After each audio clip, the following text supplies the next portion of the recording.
man take a baton to the face. It's right on. You can go on YouTube and see it.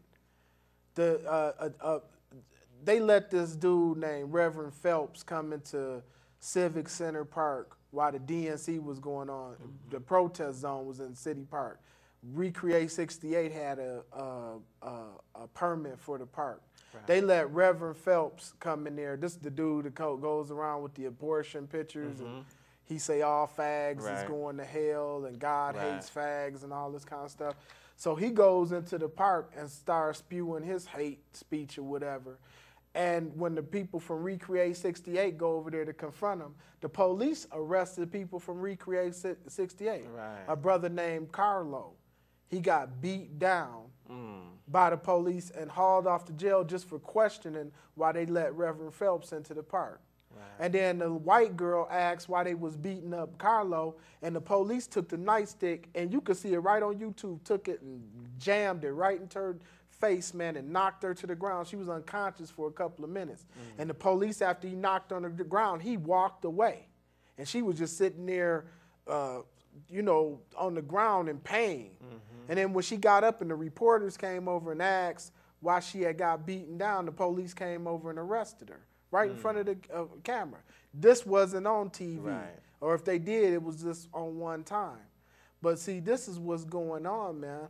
And they fired rubber bullets at these kids. They used gas on these kids. They did everything. Arrested over 200 or 300 of them doing the whole DNC. For what? For nothing, you know? But these kids is putting it on the line, man, and it's a sincerity. Like Dick Gregory talked about with that GA summit back in 2000.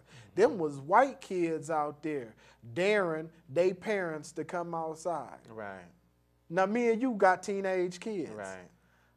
Could you imagine our kids standing out, our kids, our children, standing outside this door saying, you better not come out with rocks and bricks in their hand? We couldn't even imagine that. This is white people's children. Right. Standing outside with bricks and rocks and ready for some change, man. And we on the verge of it, but the media, when they see a real revolution going on, they don't even televise it. They have a media blackout. Right. And you don't hear nothing about it. And that's why you don't hear nothing about the brutality that happened during the DNC. They made it like this glossy. It was like a American Idol production. Right. You know? They suppressed the people in the street, and then they put on the Hollywood performance, man. And that's basically what it was. And I know it's a lot of people out there, they wrapped up in the Obama mania, man, but really, you know, what this country is doing right now is fascism. They using the military and police departments to suppress the voices of the masses of people by any means necessary. It's going down. Oh, it's happening. Now, one of the things that came up in this poll as to why white people wouldn't vote for Barack Obama, Democrats, I have to add that in, white Democrats, 30% of them wouldn't vote for Obama is because, you know, of course, they didn't attribute it to race. They said it was the competency factor or the inexperience. And now they gonna question his experience and the white girl. I mean, I love Sarah Palin, man. You better not say nothing about Sarah Palin. Oh my goodness, man! The white girl is the worst vice president candidate since Admiral Stockdale. Oh my God! Do you remember Admiral Stockdale? Who am I? Why am I here? Right. Man, this girl, man, the girl is dumb. I mean, like her constituents be asking her questions, and she either avoids the question or totally makes up a different answer than the question that they asked. Right. And it's just amazing. She's gone. And then she can't talk to the press by herself. Right. She got to have John sitting next to her like she got to have daddy. Papa John standing. As soon as she stay, like, yeah. Like, I wish I could just hammer this broad. But, you know, John McCain, man, all of this stuff is, like Barack Obama, they told him, you picking Biden. Right. Ronald Reagan was told back in 1980, man, they had it set up for Gerald Ford to be Ronald Reagan's running mate for president. And in the last hour, they called Ronald Reagan up, and he didn't even know nothing about it. Ronald Reagan thought Gerald Ford was supposed to be his running mate. In the last couple of hours at the convention, they called Ronald Reagan up and said, "You picking George Bush. That's who you running with," and that's who he ran with. Right. And they plan was to kill Reagan's ass when Hinckley shot him, but he didn't die. And George Bush would have been the president. It's deep. It's deep now. So when they picked the vice president, the hardcore Christian right told McCain, said, "We ain't gonna back you, we ain't gonna vote you unless you put this chick, Sarah Palin, on, who is a hardcore evangelical. She is dumb as a frog on a log, but she believes in Jesus Christ, guns, and religion." And that's why they got her. Hey, man, but I like her glasses. They make her look smart. Hey. You gonna see how smart all the help she can get. You gonna see how smart she is on Thursday night. But they gonna make it, even though she lost, they gonna make it look like she won. Exactly. Hey, can I give out a shameless plug real quick? Ahead. Hey, I want y'all to go on the internet to YouTube and check out Fox News Attacked.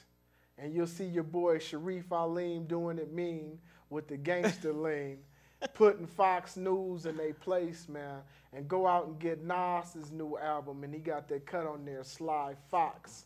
And they'll tell you about what Fox News been doing, man. But go on the YouTube and type in Fox Attacked, the backstory, and you'll see your boy beating the hell out of Fox News. That's what's up. They deserve it. And plug Nas again, because he also got a cut on there entitled Louis Farrakhan. Yes, he does. And that's a cold cut. That's the coldest hip-hop CD in the last 10 years, so I encourage everybody to go pick that up. Straight up. Anything else, brother? Oh, I got to ask this last question, man, and we run out of time. And that is, 20% of whites describe black people as violence. As violent. I'm surprised it ain't 50% of them.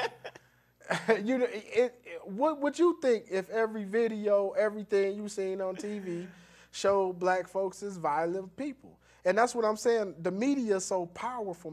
Malcolm said this, man, that the media can, and Minister Farrakhan said this, the media can take the victim and make them the criminal, and the criminal the victim. And we've been criminalized for them. This ain't just started. Yes, in 1908, we was the most violent people. True, if you read the paper in 1908, they said that black people was the most violent people in America, even though they was lynching us every day.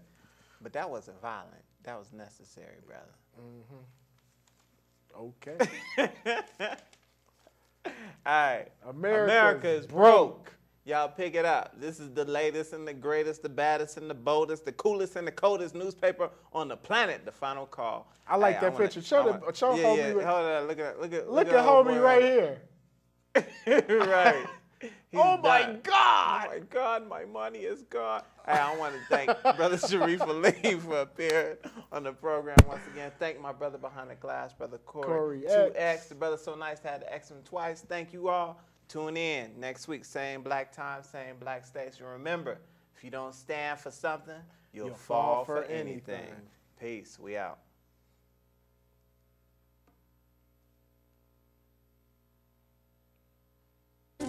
Look like the sands in the hourglass. I can see them falling, yelling to say they like, but look, they don't hear me calling. See, like G-Navy stalling as if my message is foreign, melting in this pot, falling slowly. I see them dissolving, crawling to be complete like 9 planets in orbit. Straight and forward is how it's recorded. To your ear, the target I boarded from within with the intention to kill. False concepts and lies, things that ain't sank to these eyes. From the despised and rejected, I've been selected to teach. This tongue be the sword that will make war with this beast. Now there'll be no peace until this prophecy's fulfilled.